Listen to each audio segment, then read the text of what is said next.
Okay, we're recording. Welcome, everyone. This is Voices with Vervaeke. Today, my friend and guest is Layman Pascal, and I'm going to let Layman introduce himself and say why he's here, and perhaps initiate the first topic he'd like to bring into discussion. So, welcome, Layman. It's a great pleasure to have you here. Always a great pleasure to be with you, John. I usually hate introductions. My tendency is to be like, I'm just some guy. But at the same time, metamodernist, integral philosopher, meditation and yoga teacher, do a lot of writing and do a lot of thinking, non-dual theology, different definitions of religion. And that's probably where I'd like to start is what's a kind of new thinking, meta level view of what religion and spirituality are. Yeah.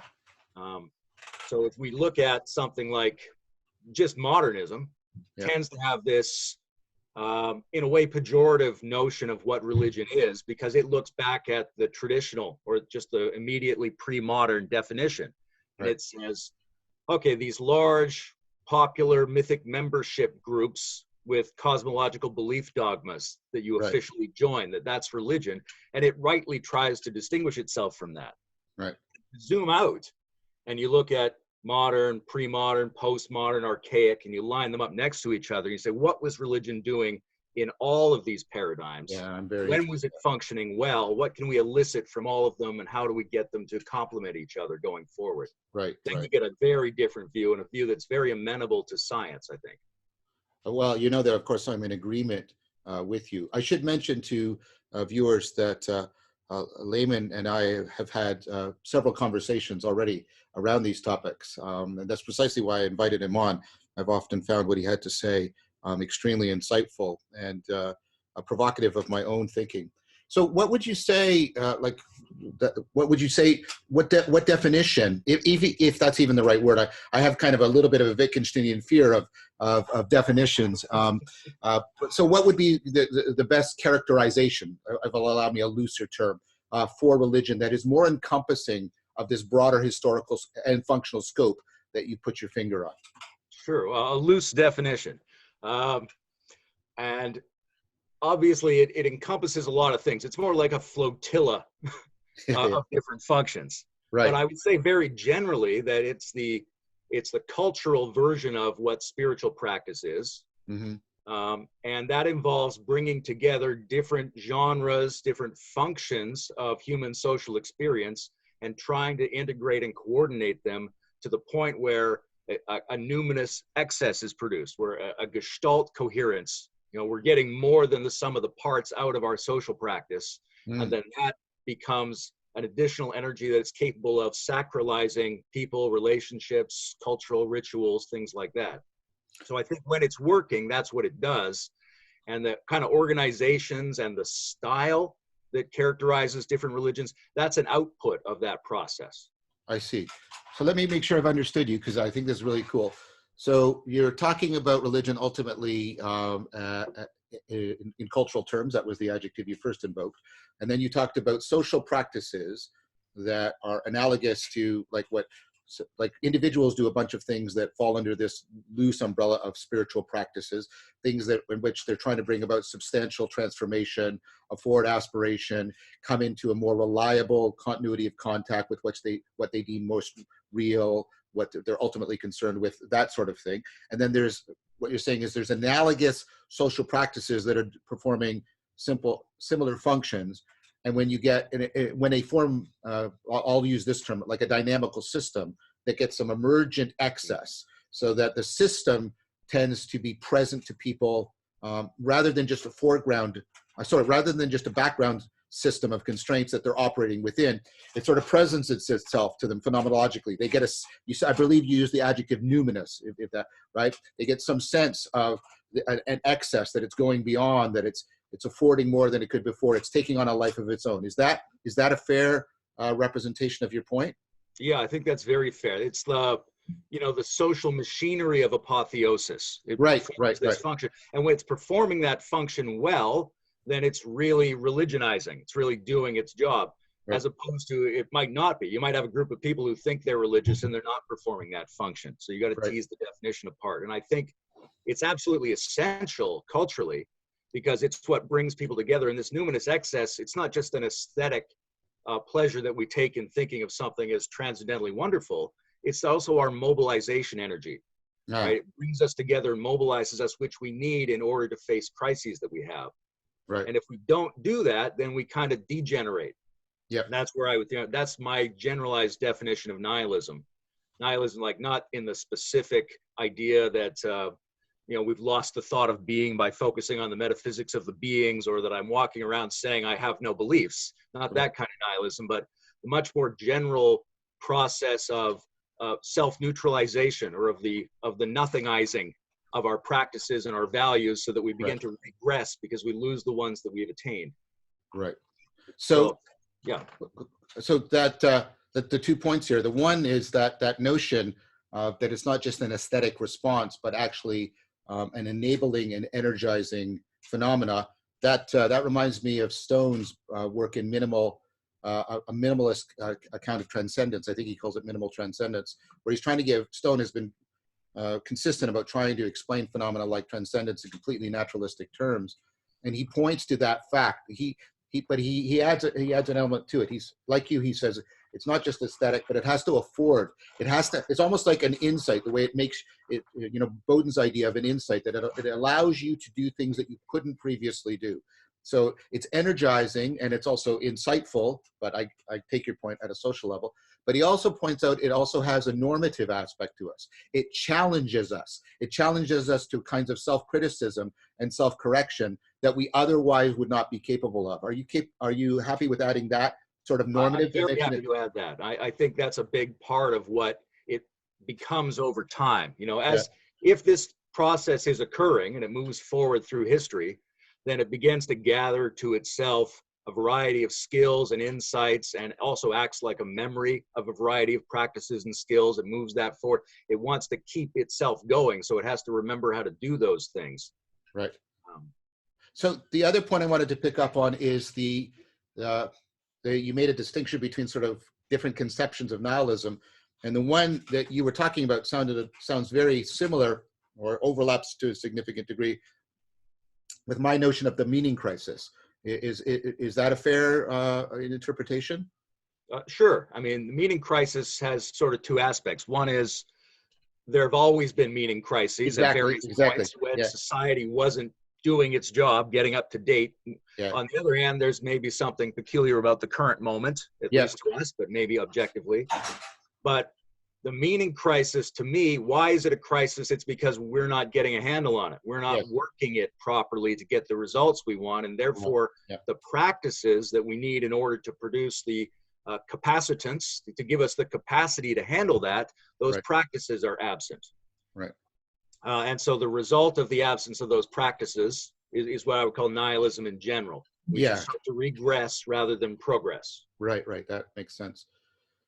So what then is, and I've asked you a similar question in other contexts, and you often gave me a really interesting answer. What then is the relationship? Because now there's sort of three things in my mind that have come up in the discussion. There's what you're calling individual spirituality, and I think of that as some kind of overall enhancement of a capacity for self-transcending and enhancing religio, that sense of connectedness that is so fundamental to meaning in life, right?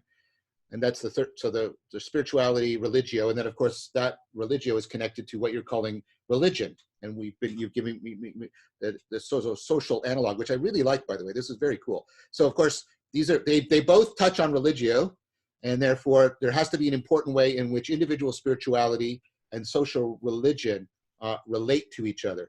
What's the nature of that relationship between them? Because when I bring that up is maybe you want to criticize this, but many people today self-designate in the face of the meaning crisis as spiritual but not religious. So they see these almost in adversarial or at least oppositional terms, and yet what you seem to be saying because you've drawn a very strong analogy, and they converge on religio, they seem to actually be deeply interdependent in an important way. So that's what I'm trying to provoke you to discuss. Yeah, yeah. So, I mean, if I'm thinking of religion as something that integrates all these different kinds of dimensions of social practice, one of those is spirituality. Right? Mm-hmm. So there's that part of the definition. But at the same time, there is this analogy where people today in the meaning crisis have they still have a pretty good sense from their own internal life that there are practices that they could do to grow, to feel better, to have transcendent experience. They're pretty confident in that, but they're not confident that there's a functioning analog in the society in which they live. They don't see the coherence, the sacredness of the social system. So I would say that the current society isn't up to speed in that same way, right? They're arguing that there has to be a religion that incorporates the current situation. And they're looking around and they see religions that maybe are the residual incorporation of previous situations, but not something that handles the current situation. Right. And so part of it is that you just focus on yourself when you don't see the social thing working. Right. Now, I've argued that has dangers associated with it, autodidactism, bubble echo chambering and bubble chambering and things like that. Do you think? I get the critique. That the nuns, NONES, are making, that they're and you make it sound. And interruptive, I'm misrepresenting you, that you think there's actually a needed functional relationship between the societal practices and the individual practices. They're looking for them, and they're not finding them, rather than they're saying, I don't need them. Like I'm sorry, I know that sounds like a nuance, but there's an important difference there. There's a difference. I think so too. Like, well, what I'm saying is people who make that claim about themselves, they're making the critique. Yeah. Right.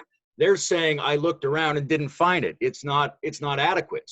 Right. And part of that's your own responsibility. You should try to conceive of the religion that you could get behind, not the religion that you think other idiots are doing. Right. But it isn't largely there, right? There isn't the engine of social coherence to the degree that it's producing a shared experience of apotheosis that gives us a sense of the capacity and meaning we need to face the situations we face. People are suffering that lack. And so I'm spiritual. I can get peak experiences. I can get into flow states. I know there's meaning in my life, and I know there's practices that will help. I don't see a lot of success on the social front. So I'm withdrawn. I'm skeptical. I'm making that critique. But I think the point of that critique is that they are looking to it. They're longing for it. I think the data, its need. Yeah, I think the data bears that out. The problem, of course, when you have that, that atomic spirituality, is the meaning, this existential meaning has virtually no impact on your communicative meaning or your capacity or your communal meaning. So these meanings that should be deeply interpenetrating and interaffording become segregated from each other in kind of a dysfunctional way. So here's the question then, that I think immediately comes to mind. Well, two questions then. One is, one of the things I've said that social systems are not providing us that would tend to stitch together the individual and the social are wisdom traditions, that we don't seem to have any of those in the West in any kind of way that is consonant with other important normativities, normative systems. Like, there's obviously science that has epistemic claims on us that cannot be ignored. I'm not offering scientism. I'm saying that you can't pretend that science isn't important in your epistemic life. You can't pretend without engaging in self-deception. You have the market, of course, that and Thomas Bjorkman has made a really good case that's now become our default deity in some ways. It's the one normativity, and then we're seeing right now in the current crisis, the COVID crisis, that the market's useless for this incredibly complex problem that needs, as you're pointing out, it needs a socio-cultural response, not just a socio-cultural political response, not just a market response. So you've got that. We don't have the wisdom traditions that have the same kind of normative status as the market or science, for example, or the political arena. And then we also have perhaps exacerbating that or interacting with that is we're facing a very pluralistic world now. I mean, this is part of what went into the many different, and they shouldn't be conflated, but the many different postmodern critiques often presuppose in a very powerful way a deep kind of epistemic and sometimes even ontological pluralism. And so the question is, so to put the two together, without, well-established wisdom traditions, and within an increasingly pluralistic world, how do we get that social cohesion that is so central to religion? Sorry, that was a long question, but there's a lot I wanted to put into it. Sure, it's a long question and it's a huge topic. Yeah. Right? I think the answers will come from all different kinds of directions. One of the things you're talking about is the relationship between modern systems and the different kinds of postmodern intelligences that have arisen over time. Yep. Right. One of the things I think obviously culturally that we're suffering from is our institutions aren't up to the level of our insights at the moment. Yes. Modern institutions have given us a lot of really good things, but they can't handle accumulating dangers and surprises, right? Our current kind of democracy and our current kind of economic market can't prepare for an asteroid strike. Yeah. It's having difficulty preparing for a pandemic. It's not handling the ecological thing. So there needs to be an upgrade of our governance and social systems to get on board with some kind of progressive insight. That's sort of the bare minimum we need to do collectively. And I think a lot of people's passion for progressive politics, when they get into that, is a sign of a kind of a quasi-religious awakening. They know that there's something down that road we could get to if we could get our systems in line with our best insights now. But the other part of what you said was the science part. Yeah. And I think religion has always enfolded science. And the modern critique was that pre-modern science is not adequate. And that's an absolutely appropriate modern critique. Yeah, right. But, shamanism, Paleolithic shamanism involved Paleolithic science. Traditional religion involved traditional science. Yeah. There's a reason there was such a strong solidarity between Aristotle and the church in the Middle Ages, right? Yep. That was the science they could get behind, and they cultivated and protected that science. So at every stage of social and technological and knowledge sophistication, we have a new thing to integrate into our definition of religious cohesion at that level. Right.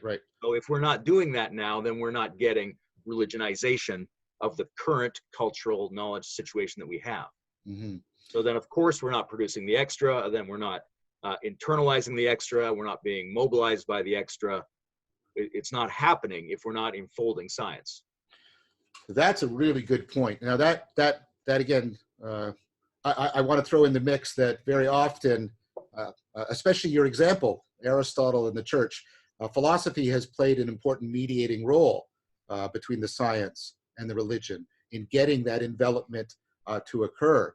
And this again is where I'm concerned that because we don't have wisdom traditions and we don't have people cultivating a capacity for insight and innovation at a metaphysical or ontological level, that enfoldment you're talking about is very, very challenging for us.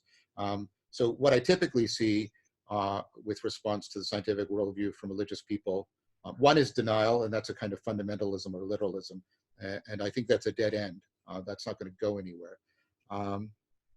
And then I see people adopting a kind of romanticism, while science deals with the facts and religion deals with feelings or meaning. And there's some truth to that, but that's not going to get what you want. It's not going to get that mutual enfoldment. And then I see, people within the theological and philosophical arena trying to do what you talk about, trying to figure, and there's some ways in which my work is trying to do that. How can we get a spirituality that is consonant and can enfold, follow from and enfold that scientific worldview? And the difficulty I see with that is there seems to be a critique that's often made of my work, so I'll use my work as an example, but I think it would apply to the other people I'm referring to, is there's a scalability issue, that these attempts to see what Christianity brilliantly did, between, a couple of geniuses, Augustine on one end and Aquinas on the other, is they figured out how to do that enfoldment, but do it in a way that could plug into, the cultural permutation and the way the culture permeates, lives at all different scales, and make that work. And so the challenge, and then again, here's where the pluralism, makes that difficult, right? Because at least the church had Christendom to work with, right? Is how do we get that mutual unfoldment, which I agree with you. I mean, obviously I do, my whole series is around it in some ways. How do we get that unfoldment to work in a way that's scalable? This is, one of Paul van der Klee's ongoing and completely legitimate criticisms of me. How do we make it scalable, especially scalable within a multicultural kind of situation? Because we can't rely on background cultural framework to do the scaffolding for us. Yeah, how do we make it scalable and scalable at a tempo adequate to meet our needs? Because, yes. Right, you go, well, Christianity was scalable, but it took 1,000 years. Yes, yeah. This is Jordan Hall's point again and again and again, right? It's not only that things are happening more quickly, the rate at which they're happening more quickly is also speeding up, right? Absolutely. So it's got to be, whatever it is, has to go fast enough and also be updatable enough to go faster if it needs to. Yeah. I mean, one of the things we look at our systems failing, we're constantly electing people who say that they understand the problem and are going to address it, but they're going to do it in moderate or incremental forms. And that sounds very reasonable. Yeah. And to balanced people, it sounds true. That's what you want to hear. At the same time, if you're going to moderately bail out a boat and it's filling up with water faster than you're bailing it out, then that's not even a plan yet. No. So it's a matter of the tempo being adequate to the moment, and the scale of the aspiration has to be the starting point, I think. Oh, if that's a we're good not point. even saying that we want to address it at that scale, then we're not going to get anywhere. Right. But then the problem of actually scaling up remains, right? There's lots of individual attempts, right? And science is full of people who are spiritual about their science. Yeah. There's a lot of interpersonal practice methodologies. There's a lot of ideas about how you refine systems to be more intelligent. And I think that's probably where you need to go, right? Yep. You need a smarter voting system. You need a smarter legislature. You need a smarter market. You need something whose objective interpersonal sophistication parallels the intensity of the shared mutual experience that we're trying to get. Right. Oh, say that But then again. how do you implement that, right? Yeah. You need to have a lot of shared interpersonal confidence to get a movement going to make that change, whose leverage would scale the system up to a degree that would match that interpersonal experience. That was really good. That point you made about the way you need this tight connection, correspondence between you said something like your interpersonal sophistication, right? And the overflow that you're seeking that would give people. So it feels like a bit of a chicken and egg problem. It feels like people are going to have the confidence when they get the sense of the overflow, but they won't get the sense of overflow until they have the confidence. And that's kind of, it feels like that's the kind of the catch-22 that we're bound. That's why I've been trying to do this religion that's not a religion. I'm trying to break that catch-22 in an important way. Yeah, absolutely. And I mean, there's a reason why it hasn't happened yet. Yeah. That's because it has that structure. It's not easy. You don't know where to start. Right. And when you're starting over here, it's thwarting you here. If you start over there, it's thwarting you here. Yeah. So lots of people have to make attempts to start from a lot of different angles at the same time in order to see if we can get that momentum going. And Religion Without a Religion is a terrific project. And in a way, that's what religion has always been. Yeah. Right? In my mind, 90% of all religions didn't think of themselves as religions. We call them that in hindsight. Yes. They were collective, spiritualizing attempts to grapple with the world that they lived in successfully and more than successfully, so that it paid them back in a sense of transcendental meaning. Yeah. So I suppose this is self-promotional, but it nevertheless seems independently relevant. The project I'm engaging in with, Jordan Hall and Christopher Massi Pietro and Guy Senstock and Peter Lindbergh and also with you, we've had a discussion around this, the whole Dialogos project about trying to bring back dialectic, precisely because it was a meta psychotechnology that in which there was an individual spiritual component of self-transcendence that was wedded with trying to bring about that interpersonal sophistication, right, that would activate a flow state within collective intelligence and potentially bootstrap it up towards collective rationality and collective wisdom. So I see the project, that the dialectic that affords Dialogos. Logos is when that effervescence you talk about, when that third factor, as Chris and I talk about, comes into being, right? And you sense it, what you're calling the overflow, right? And so what I'm noticing is that you can take people who don't have the confidence, right, that you're talking about, and Peter and I are working about, sort of stringing together a pedagogical program, a sequence of these kinds of practices. And I just had an amazing conversation with Nora Bateson about her warm data lab. That I think that's got to be included in this picture. But the idea as a teacher and a cognitive scientist is, how could we put these together into a pedagogical sequence, a program that would optimize taking people from bad faith confrontational, things into exactly what you're talking about, that sense. And what I've seen is people that come in from multiple different perspectives into these practices, right? And they don't even have to come in with good faith. That's Edwin Rush's whole point with the empathy circling. But if they at least hang in there, they will get to a place where the third factor, the overflow, happens. And then they start to catch. And then what I've been trying to talk about, because I think this was an important point of the Socratic dialogue, is that Socrates wasn't just giving us a competition in the good sense of the word, of arguments. He was also giving a competition of ways of life. He was trying to exemplify, and I think this is what you're pointing to with your term religion. I'm really liking this, that this way of being in Dialogos is a way of life. And the idea is to make it beautiful, to make it attractive to people. And this is the way, because the catch-22 that we're banging our heads against, this reminds me of the catch-22 that Plato said about trying to get people to do philosophy. And this is not irrelevant because we've been talking about wisdom. He said, I'm asking for charity on the part of the listeners because I know our current cultural political context, but he used the seduction metaphor. You have to be seduced into philosophy, right? You have to be and this is similar to what Agnes Callard says about aspiration. You have to be drawn into it by a kind of, perceptual beauty. And then that enables you to see a more moral beauty, which then affords you to see an ontological beauty. And and it's only when you get to the end do you realize why you actually did the thing you did. And so I'm trying to suggest to you that if we can get something, well, no, that's too strong. Let me retreat back from that. Was way too strong.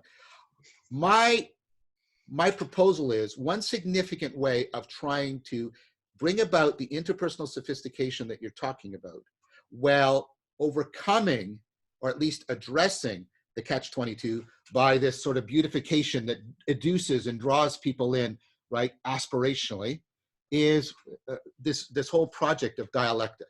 And I know you've read, well, at least the chapter that Chris and I have written, and I wonder, like, is that something that you see as, I'm not trying to call you into advertising. I want an honest answer from you, Layman, right? This is a discussion. Like, do you see how I'm trying to situate this, and and I want some sort of reflective comment on that project and the degree to which it might be useful, some pitfalls surrounding it, ways in which, I don't claim it's exhaustive. So obviously what needs to supplement it, what needs to go around it. Sorry, that was another big question, but this is, sure. I think, well, I take the catch-22 problem. I take the catch-22 problem and the intensification of interpersonal communing and communication, which you put your finger on. I take that to be really central. And that's how I'm trying to address it. John's project is Layman Pascal endorsed. No, here's what I would say is, I think that's in some ways the perfect project for the technological moment, right? Yeah. A lot of this, in my mind, comes back to McLuhan and the fact that we're transitioning away from the book culture to the digital interaction culture. And so that has to be the premise now, rather than, I agree about the book. It has to be an exchange-based culture because that's what we're immersed in. So it's very appropriate to that. But it's also, I agree, it's a large part of what the wise, the wisdom friends were doing back in the day. Right. And so there does need to be this process where faith is the output, not the initial requirement, right? You show up to religion to get faithful, not because you already can prove your faith. Right, right. You need to be seduced in, right? There has to be a low barrier to entry, same as a video game, right? People are working on video games, which is, I'm going to give you a flow state and a glimpse of another world, but we have to package it. We have to sell it to you. We have to make it easy. We're sitting around the boardroom trying to figure out how to get you in, right? And, voting could be done that way too if we really wanted people to vote.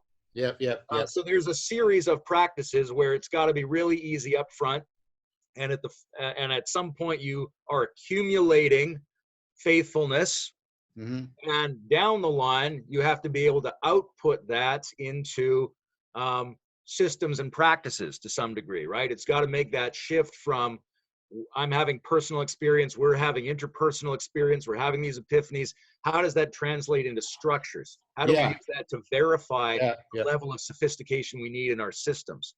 Now, the caution in my mind is to make sure we don't mistake the intersubjective for the sacralizing per se. Right. Because just because there's an us doesn't mean there's an I-thou mode yet. Right? The I-thou mode is we are actually producing this extra quality within the us, and that same extra quality can be produced subjectively or with objects, right? I can consecrate my experience of things. So it's not that we're trapped in the I-it relationship and looking at objects and we have to escape that into the interpersonal domain. All of these domains need to be studied in such a way as that they can be brought up to the level of numinous production and then the use of the produced numinous quality. Right. That's fantastic. That's a very good point. And this goes towards something that you and I talked about last time. I think you're alluding to it. The concern about when this is really working, as opposed to when people are in some sense faking it. Now, we have to be careful about this because, people often have to fake it to make it kind of thing. They have to play before they have to do serious play before they can actually, make the transformation. So we have to be very careful about that. But I heard that implicit critique in what you were just saying, and you've made it explicitly to me before. Maybe you want to address that too, because I know you've expressed concerns about, and I agree with them, because not only is there an analog to sort of individual spirituality at the collective level, there's an analog to self-deception, right? And there's ways in which these group dynamics can fall in, you have diffusion of responsibility as a classic example of how collective systems can really maladaptively make their individual members perform, things like that. So we know about a lot of negative biasing effects that also exist at the collective level. And I'm bringing this up on your behalf because you actually made this point to me, which was, well, what are we gonna, like, how do we take care of the shepherding and the curating and cultivating of the overflow? And as you said, it's got to extend out into many of our existential dimensions, not just the intersubjective. I'm totally on board with that. But that just sort of ramps up the question, which is, okay, then we got to be really careful about also sensitizing ourselves to collective patterns of self-deceptive, self-destructive behavior. And I know that was a concern you expressed quite powerfully to me last time. So I wanted to give you a chance to address that. Well, whether or not I remember what I said last time is an open question, but absolutely, up front, fake it till you make it. There's a lot of flexibility and openness in the foyer of the process. People have to get on board. And, the less you require of them up front, the more you can get them into that system. And to scale up, it has to be really easy for people to get in. Yes. Otherwise, it'll remain, an esoteric enclave. Yep.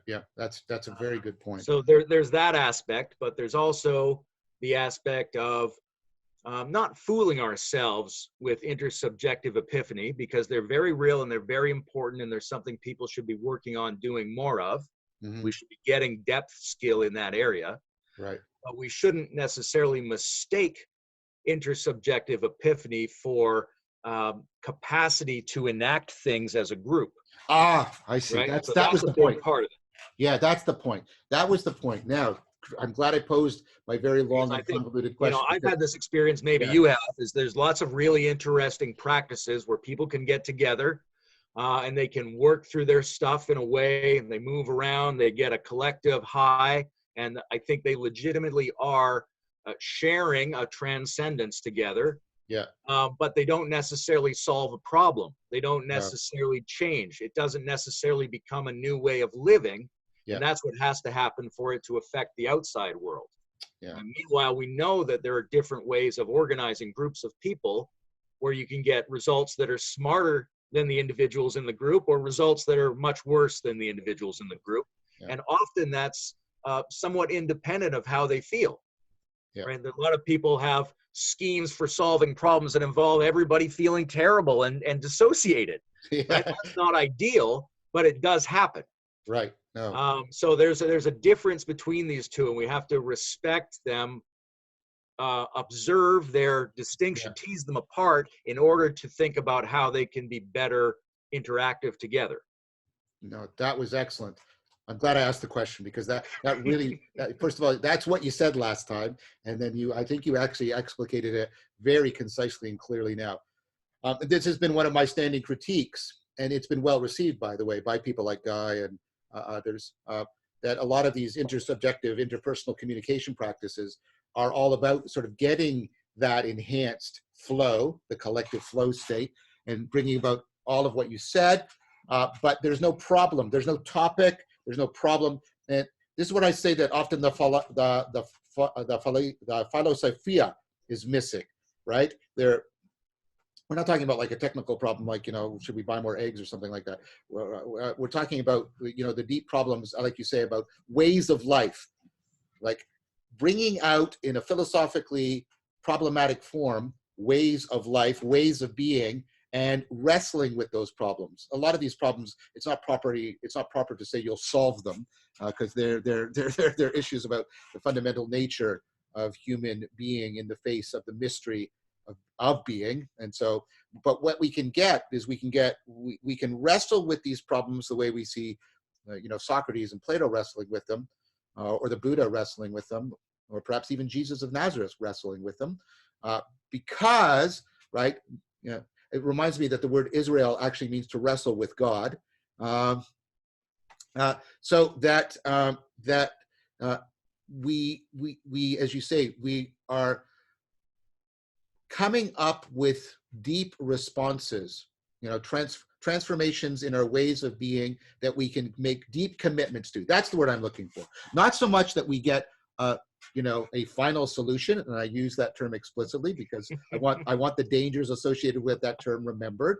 Not that we get a final solution to these problems, you know, the deep problems of human being and ways of being, but that we get a way of life to which we can make a concerted commitment that will at least address the particular, you know, derivative problems that we're facing. That's what I see. In fact, as I see that was present in ancient dialectic, that problematization, that philosophical analysis. And by the way, Nora is doing that with her warm data labs, right?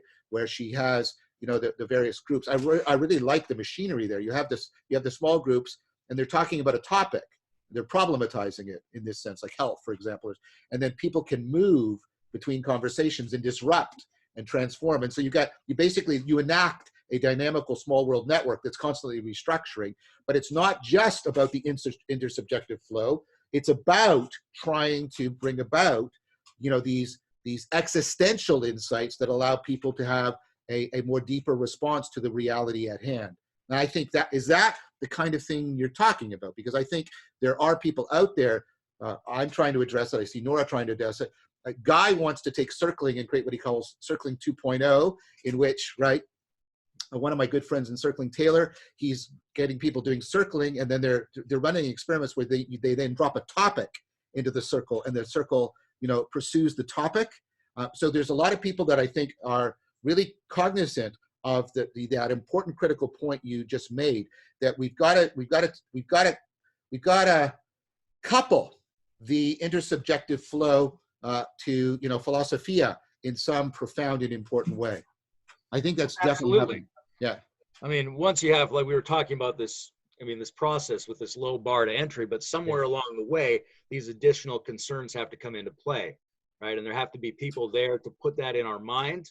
And a lot of these people who are doing these projects, and they're all over. There's a lot of people doing good work, and there's been decades of people experimenting with these kinds of practices and then reflecting on those experiments and noticing where there might be shortcomings and then trying to tweak them, circling 2.0, for example. Yeah, exactly. So the more people who try that and are able to share conclusions, if there's a common set of principles or conclusions coming out of that, that will be very powerful to start something going socially. Yeah. But I think you do need to start in a very open-ended way up front. Yep.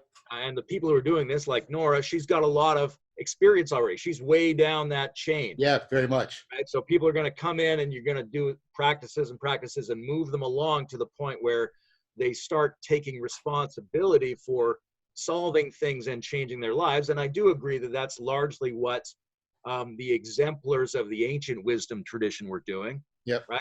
Socrates' dialogues don't end in a final solution to any particular problem, but they demonstrate his way of life. He changes the people around him, and it also gives you a sense of something we're experiencing that's super meaningful that we can use to validate or critique systems. Yeah. When Plato looks at society, when they talk in the Republic, they're kind of bouncing the organization of society off the achieved personal and interpersonal successes. Exactly. To see what goes with that. Yes. Oh, that's a beautiful way of putting it. Excellent, Layman. Yes, bouncing it off and getting that, what goes with it. A resonance between the overflow state and a particular reconceptualization of a new way of being, and the more specific, socio-political consequences that might have. Exactly. That is beautifully put. Well put. I'm going to pause it right here, Layman. I just need to go do something. I'm sorry. I just don't want us to be interrupted. I'll be back in 1 sec. I'll just pause. Okay, we're recording again. Thank you for that little intervention. I think that point you just made, that sort of, that idea, you get into the overflow state, and then you're looking for resonance and rebound and resounding between, and about your speculations in the good sense of the word, where you're trying to speculate. You're trying to see, in an aspirational sense, an alternative way of being, and what that might look like in terms of socio-political and cultural reformation. And the Republic is a great example. I think that's a really powerful point that you made. So thank you for doing that. Yeah, that's, it involves two things. You have to be up to speed on what the world is like, so that you have that to validate. And then you have to be really friendly with, you have to be the philo of Sophia, right? You've got to be really familiar with and appreciative of, good friends with this experience, so that you can then do that comparison, right? And a lot of the traditions, whether it's interpersonal or personal, involve contemplative immersion and feeling into and becoming a better friend to the benevolent form of overflow. I think that's really well said. Yeah, that's really well said. So, getting up to speed to it. And we do that with our minds too, right? Like, if I produce by practices or by grace a transcategorial excess that I find delightful, then I can think about that. I can test my thoughts against it. That's a system, right? Or then I can test it against my relationships. I can test it against how we're organizing our society, things like that. That's part of the way in which it does act as a normative guide on you. And Plato talks about, that sense of beauty doing that for us. And Scary in her book talks about how, the way beauty sort of prepares us for insight, and it prepares us for something outside of our egocentric framework, challenging us and drawing us, and like, And so it even prepares us for, treating things with a just kind of attention, because that's what the experience of beauty, rather than just desire or pleasure. Like you get a sense of almost, I'm obligated to give this a certain kind of attention, and it's drawing me beyond myself, and it's making me think about things in ways I wouldn't have done on my own. And so that's why it tends to act as a normative touchstone for us, the way you're talking about. We can sort of bounce things off against that, if you'll allow me, that dynamic beauty that's unfolding in the overflow. So the question then becomes, I suppose, what do you do with, sorry, this question, as it was forming in my mouth, was ridiculously pretentious. So I want to ask this question with tremendous respect. And the people that I'm in dialogue, especially within the religious communities, know the deep respect I hold their commitment to their faith. But what do we do? So I'm still hesitant. What do we do with the existing religions? That's that's a dangerous question for a lot of people. But it's the kind of question we have to ask. Right? Absolutely. And there's a sense in which it doesn't matter, right? Which is to say, healthy, developmental, successful practices, individually and interpersonally, are happening where people think they are in a tradition. Yes, and also very where much. People think they are not in a tradition. So we're teasing apart success and non-success of practices. And you might think you're not religious. You might think you're religious. It's not encoded at the level of mental self-categorization, right? Right. So, and between any two Christians, between any two Muslims, one of them's doing it, one of them isn't. Same as any two faithless secularists. It's the same thing. Right. So we need to appreciate, I think, religion at a deeper level than our nominal self-categorization and the surface level of our traditions. Yes. Within any set of cultural constructs and mental constructs, there's depth and success if you do it, but not if you don't. Right. So I think that's a good question. I think that was a good answer to my question. I think it's really good. So there's two things that come to mind. One is, I was privileged to have an excellent discussion recently with Andrew Sweeney and Zach Stein in response to his really good essay on the war in heaven. And I brought up with Zach, he brought up this notion of convergence and a different kind of perennialism. He's not talking about the Aldous Huxley perennialism. He's talking about, a potential, a place of convergence, kind of a sacral commons. You know how at the university they have the commons, right? So a sacral commons where people can come in and where convergence is possible, but you're not trying to enforce conversion. You're trying to enforce convergence, so that we can talk and afford. I'm thinking about the way within cognitive science, the psychologist isn't trying to convert the neuroscientist into psychology, but what they're trying to do is afford convergence between. And so you get deep learning, you get convergence, and then you get variation through the disciplines, and you get convergence and variation. And I think I'm trying to propose that as an alternative to we have to have the same religion, right? It's more like no. Part of what the religion that's not a religion is that people will belong to many established religions or none, and yet if they're committed to convergence and not conversion, then we can get what Zach is talking about. And I think there's a lot of people, like you said, I know because I get to talk to them. They're amazing people. I have good faith and rich dialogues with Paul Vanderklay and Jonathan Pajot and Mary Cohen and J.P. Marceau. You might have seen some of them, and I think those are all really valuable. So I know that there are people of good faith within the faiths, if you'll allow me that, who are capable, I think, of what we're talking about because I see them enacting it. But I do worry, and I want to try and make it a little bit more timely. The way in which we are, we're getting sort of something like domicide and culture shock within our culture, the way we're getting a reciprocal narrowing, our lives are sort of collapsing down. The way we have this nebulous, ubiquitous thing out there that's almost demonic in that it might be striking us and it might not. And we're falling into purity codes, lots of purity code thinking in order to deal with it. And people are starting to invoke. Now, Zach had a really good take on this, but people are invoking a lot of religious language to talk about this.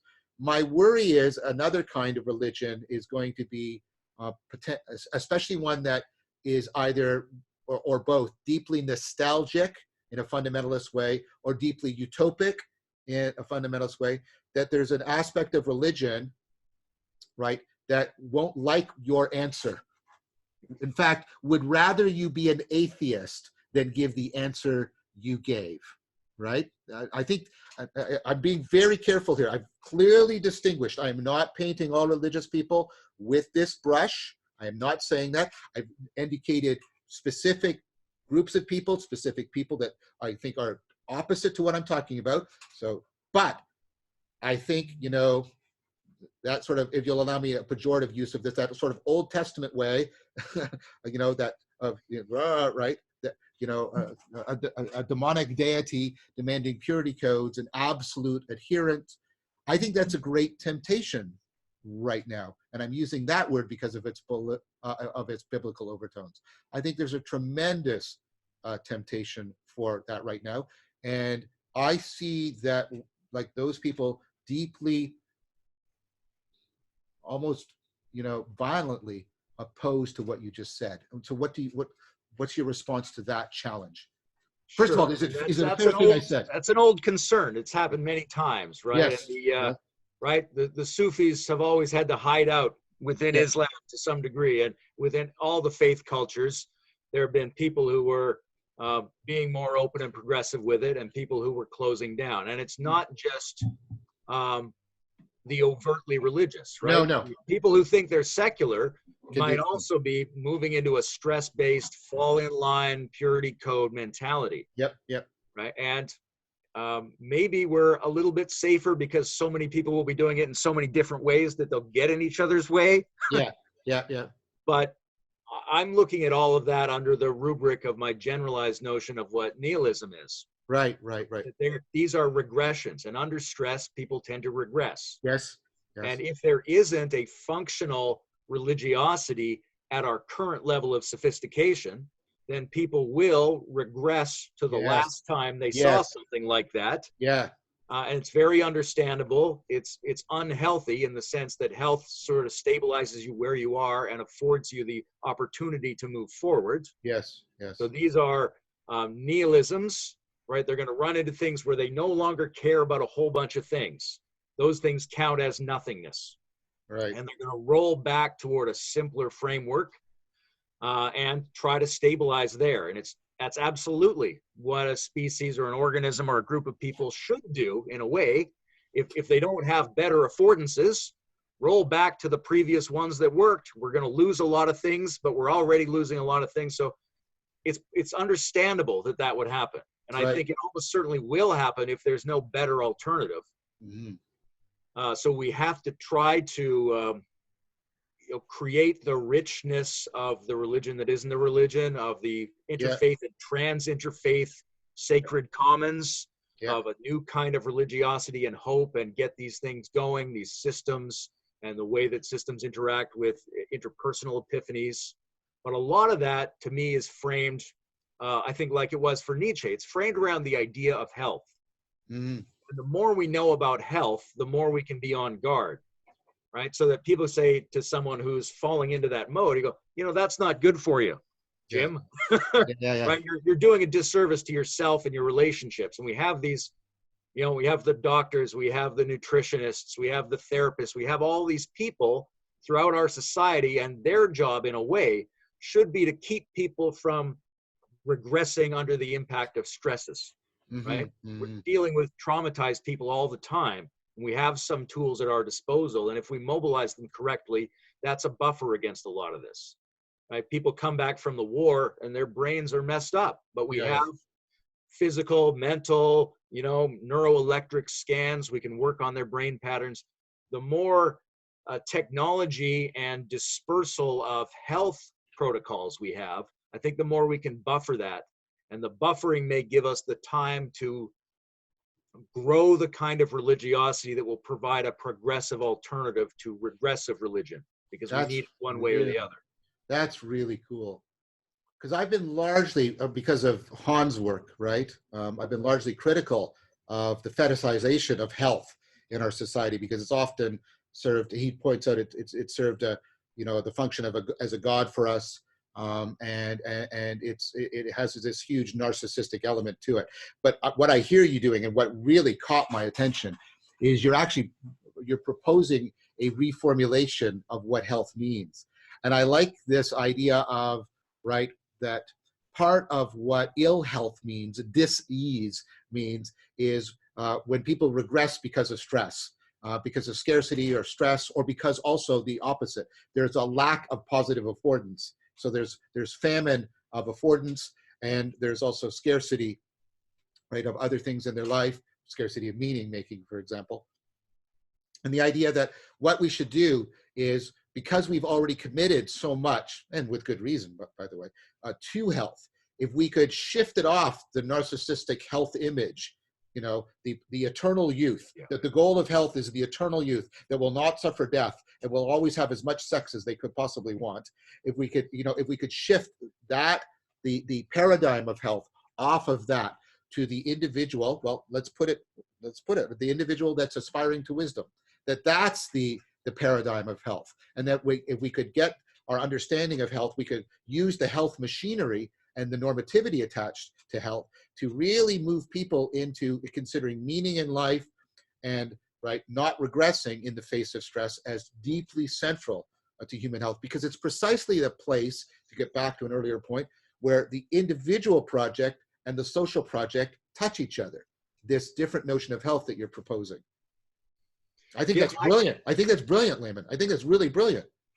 I have a kind of typical attitude, which is don't cede the battlefield in advance of the battle, right? Which is to say, from my way of thinking, we can put an expansive, positive spin on any concept rather than attack the concept as if it represented only its most regressive and calcified version. Right, so right. We can say, what do we want religion to mean? What do we want science to mean? I don't just mean 19th century Newtonian science at the expense of every other valuable part of life. I mean the science that incorporates everything we think is important and true, and the religion that does that, and the health that does that. And health is, in some ways, uniquely situated if we treat it in a positive, expansive way, because it's at the intersection of individual and society and ecology and meaning, right? It's meaningful, ecologically resonant, individual and cultural value of some kind when we do it right. But that's a sweet spot that accesses a lot of things. Yeah. So tying health more deeply to what Bishop calls well-being, right? Yeah. Totally. Well-being. I mean, in the Nietzschean sense as well. He talked about the great health. Yeah. Right. That you have to have your needs met in order to get these overflows. Yes, totally. Yep, totally. No, and the way you riffed on your insight was also wonderful. Yeah, that strategy of reformulation rather than mere rejection. And there's a sense in which metamodernism as a whole is trying to do that. It takes postmodernism, it takes seriously the postmodern critique of modernity, right? But then it proposes not being satisfied with rejection, but doing what you just did. You exemplified the metamodernist attitude there. No, take the critique seriously from somebody like Han, for example, but in the face of it, reformulate it in a way that becomes viable for us once again. I thought that was excellent. Yeah, I think that's at the heart of the metamodern, the integral, there's a dozen different ways to frame what this new, bigger perspective is. Yeah. But it's really, the critique is assimilated as the precondition for the correct definition. Yes. Right? It's not that it's faulty because we critiqued it. The critique is specifying what the new version should be, the one that meets those critiques. Right. Well said. Very well said. And that, of course, just to do some advertising again, that's a dialectical process. That's exactly what a dialectical process is. It's not just simply oppositional argumentation. It is a process in which you can internalize critique in a way that transforms it into a virtual engine that generates affordances of, a reformulation, a renewal, insight, transformation. Exactly. I think that's exactly the point, where critique is welcomed as part of the way in which you bring about the opponent processing that gives you the self-correction that affords self-transcendence. I think that's a crucial move you just made there. Yeah, absolutely. And it's, I mean, that opponent processing, I mean, that's the sharpening of your Zen blade, you know? How else do you become properly adapted without opponent processing? Yeah, totally. And that's interesting because it strikes me that your insight about expanding health could potentially be integrated with things like the deep continuity hypothesis, the move on within 4E cognitive science of seeing deep continuity between our cognitive states and our biological states. It seems to me that that expansive notion of health that you're proposing would be very well situated within that continuity hypothesis, that our cognitive machinery and our biological machinery ultimately share important structural functional organization and operational principles. I think that those actually would go together very, very nicely, I think. Yeah, this, to come back to Nietzsche again, who's bubbling up for me in this conversation, he has a line somewhere where he says, if you think you have reduced the soul to something about the body, you haven't dispensed with the soul, you just don't really know what the body is yet. Yeah, right? exactly. The body is capable of doing that thing you were calling the soul. Yeah. You haven't get rid of the miracle's still there. You just have to think of it as really intimately entangled with the physiology and ecology and sociology of what we exist in here. Yeah, that's what I've been trying to talk about sort of in terms of the philosophy of science that comes out of the cognitive science practice. Rather than reductionism, the soul is nothing but this chemical process in the brain. You're getting what you just did, which is reciprocal reconstruction. Both of the ontologies change until you get a dialectical convergence, in which what you end up with is something radically other than the two things that you oppose. You don't reduce one to the other. They both go through reciprocal reconstruction till you get to a place that's other than the two that you started with. They provide the constraints that enable you to produce the excess. Yes, exactly. Now, I was thinking about this the other day, when we think of the sacred as trans-categorial, there's different ways to think about that. This is a total segue, by the way.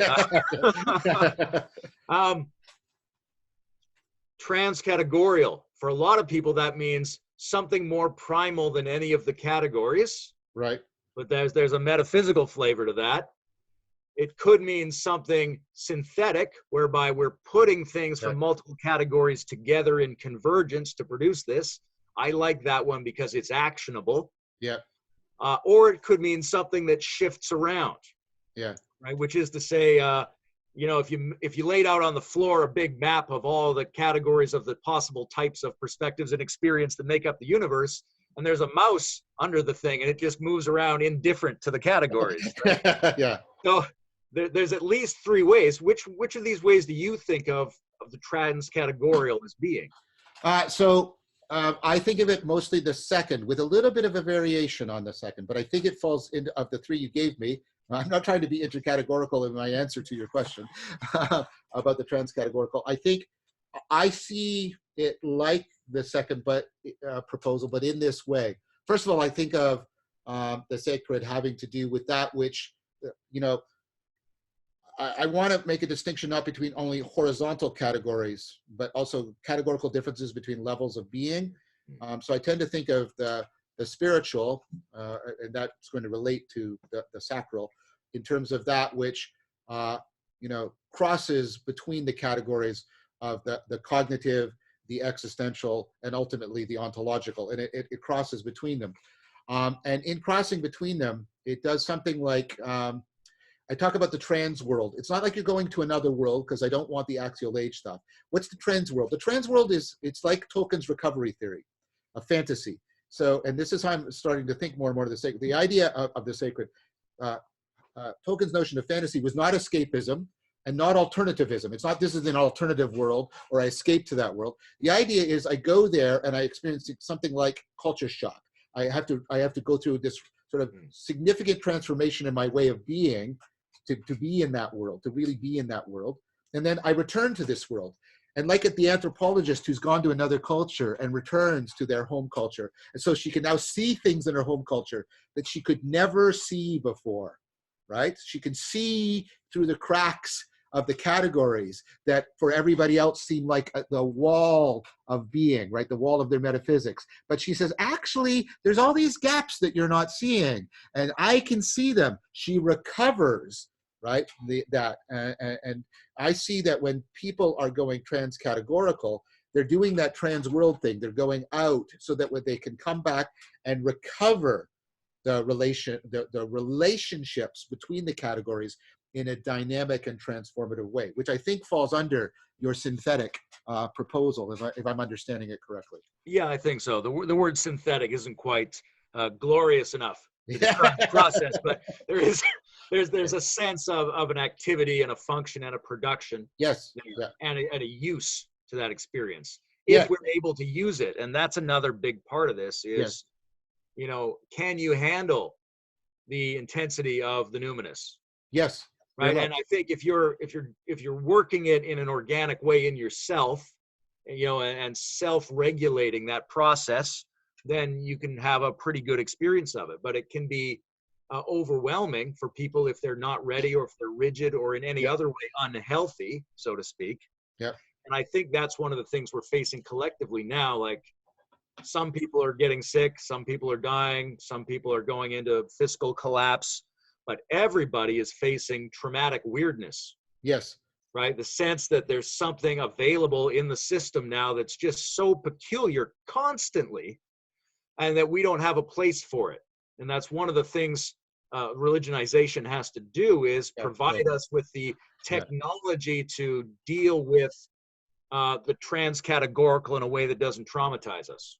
I think that's excellent. So there's, I think the notion of the sacred should always have this opponent processing between that which homes us and that which exposes us, has us confront the numinous, always. And Chris and I have argued that explicitly. So I'm in total agreement with it, because that's what you need for systemic relevance realization. Your culture has to be able to move between the assimilation of home, the assimilation to home, and the accommodation in awe or even potential horror of what's outside.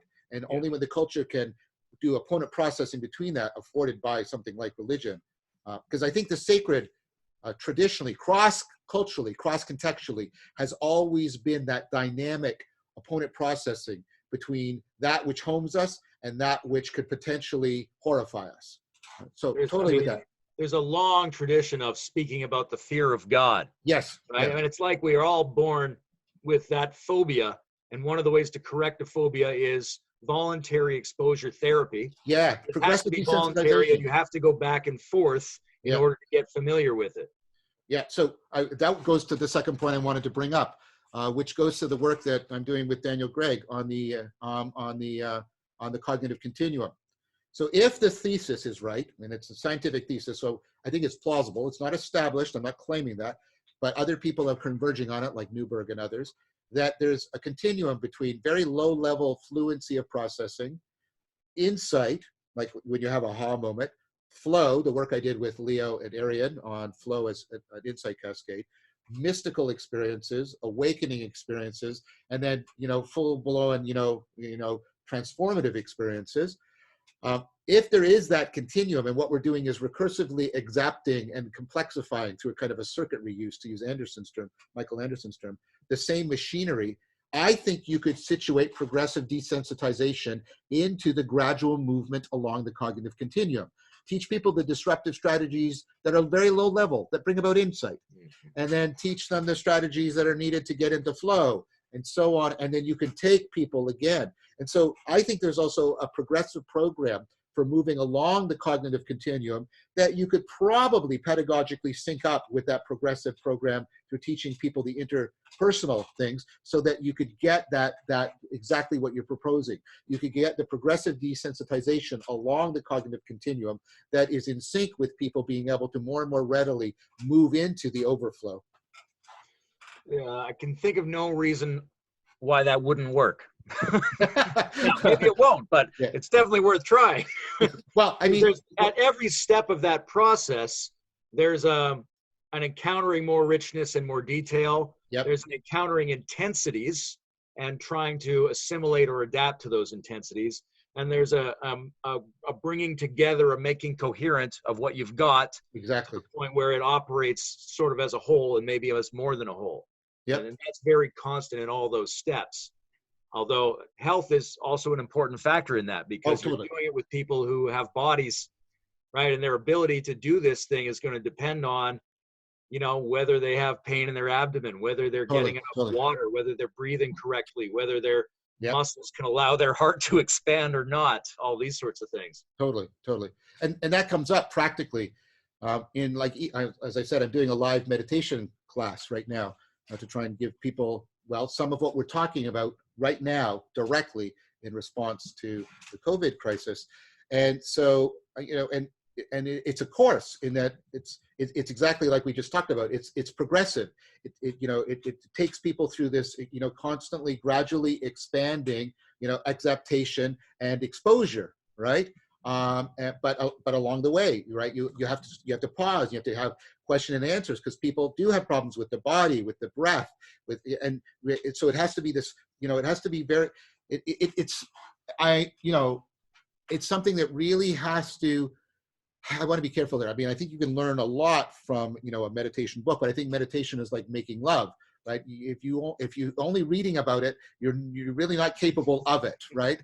In an important way, and that's the central metaphor in the tradition I was brought up in. That, you know, that meditation is your meditation and contemplation. You're learning to befriend yourself the way you would befriend another person. And you can't sort of be friends with somebody just by, you know, reading a book. You have to do this whole other thing. So I take very seriously what you said, because I see it on a daily basis about, you know, trying to finesse, in Pascal's sense of the word, you can't do the spirit of geometry, right? You have to have the spirit of finesse. How you finesse this, you know, this progressive, you know, expansion, exaptation, increasing exposure, but increasing, you know, building a person's faith in the sense we're talking about it here.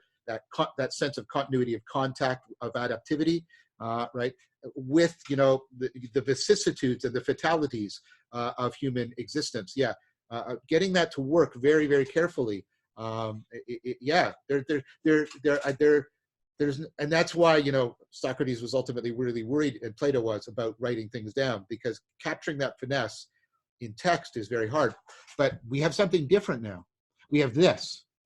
Right? We have these things that are every second. What's happening between you and I is deeply Socratic, but we can record it permanently, like we used to do, like text. And notice the weirdness, because I've been talking about this, people, of the weirdness of the medium itself, to bring up on your McLuhan point. Like, look at how big your face is to mine. Is right? If our faces filled our visual field, we'd be really close in real life, right? Yeah. And that'd be like really socially awkward. But the medium accepts that kind of proximity. Yeah. And although we're present to each other, there's no spatialization. So there's no way in which we're marking status or role with space, right? And we're sort of lit, right? And it's, so I think it's, Brett Weinstein picked up on this, but I'm trying to do more with it. We're kind of like in we're back to what we used to have when we were in campfires. Right, where the brightly lit faces, closely, no spatial marking of, you know, of status, everybody, and you know, this communal thing, and so I'm hoping that because we have the virtual campfires, and that because because they join together things that we thought were previously oppositional to each other, which is the finesse of dialogue and the permanency of literature, joins them together symbolically and exacts this primordial sociality, because we've been sitting around campfires across several species for probably at least, you know, 800,000 years or so, right? And Matt Bressano has talked about how that has just put the zap on the evolution of our cognition and our intersubjectivity. So this weird combination of transcending, you know, oral finesse and textual permanence, and yet also hearkening back to the primordiality of the campfire. I think the medium, therefore, holds something really, really precious, a really precious opportunity for us here. Right? It has enormous potential if we use it right. And I Yes. think, you either move beyond literate into non-literate, or you move beyond literate into transliterate, Yeah. which brings back the oral and archaic and melds it together with the winds that we got Exactly. from the cognition of reading and writing. Yes. And I think it's one of a dozen really good arguments for why shamanism is central to the new Yeah. scientific religious awakening. Right. Right. But the thing I wanted to say was, in addition to all of those practices, right, bringing people in and teaching them the skills, and they get a little better Yeah. and they get a little better, and down the road, they're introduced to some more of the problems where they Yeah. could use the successes. Yeah. That whole process is also always under attack, needs to be protected. Yes. Other Yes. people who might exploit it, from individuals exploiting it themselves. Yeah. And this is one of the pieces of religious wisdom is, Yeah. there are demons, there are vices, there Yeah. are intention-like processes that are trying to subvert the successful Yes. process. Yes. Right? Yes. And we are intentionally withdrawing, collapsing, sabotaging ourselves, or and it's debatable whether we say we're doing it on purpose, or whether we say by viewing it through the lens of doing it on purpose, we gain some leverage over it. Could Yeah. go either way. But there is a demon is your problems translated through the lens of intentionality. The demon Right. wants this to happen to you. And Yeah. nihilism is like that too. It's not just, Yeah. I've run out of meaning. It's, I will there to be a void. Yeah. Yeah. Yeah. Yeah. Very much. Yeah. I smash everything outside of me down so it Yeah. resembles So the emptiness inside of me. Yes. we Very need to much. be teaching each other to be vigilant and robust against our sabotage attempts, Right. systemically and personally. Yeah. So part of the wisdom tradition has to include that. And I mean, of course, and that was and the religious institutions did provide that. They provided protection mechanisms. Now, the protection mechanisms can be like an autoimmune disorder. I'm thinking of what happens, with the Holy Inquisition and things like that, right?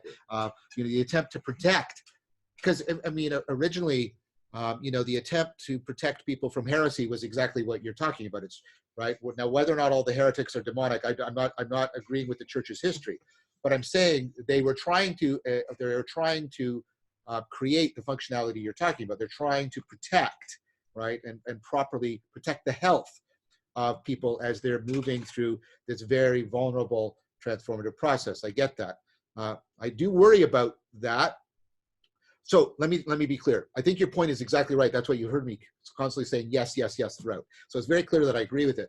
But I'm also aware of Verse Lewis's argument that, the hunt for heresy in the West really laid the foundation for totalitarian thinking and totalitarian practices, because it can degenerate into a purity code kind of thing. So teaching people and coming up with ways of protecting them, I think it's absolutely necessary. It's unavoidable. But I think attendant upon that is exactly the danger that I'm expressing, which is these things that are supposed to be the immune system, if you'll allow me the analogy, protecting the nascent spirituality and religion, can become autoimmune disorders in a powerful way. And so what are your thoughts on that problem of trying to afford the functionality, but what kind of things in general? I'm not asking you for specific things because we can't do that yet. What are the principles for dealing with that threat? Generally speaking, there has to be, on the one hand, a really well understood sociological critique of those processes. Yes. Right? Yeah. We all have to study those. We all need to be better at decoding the ideology and systemic processes that we're embedded in. That's a really important skill going forward. Yeah. We need to see those things. And sometimes people are hysterically exaggerated in calling out fascism wherever anything goes wrong, right? Yeah. But that's a dysfunctional or primitive version of something that's really accurate, which is we have to be on guard against these regressive collapses in the systems we're using.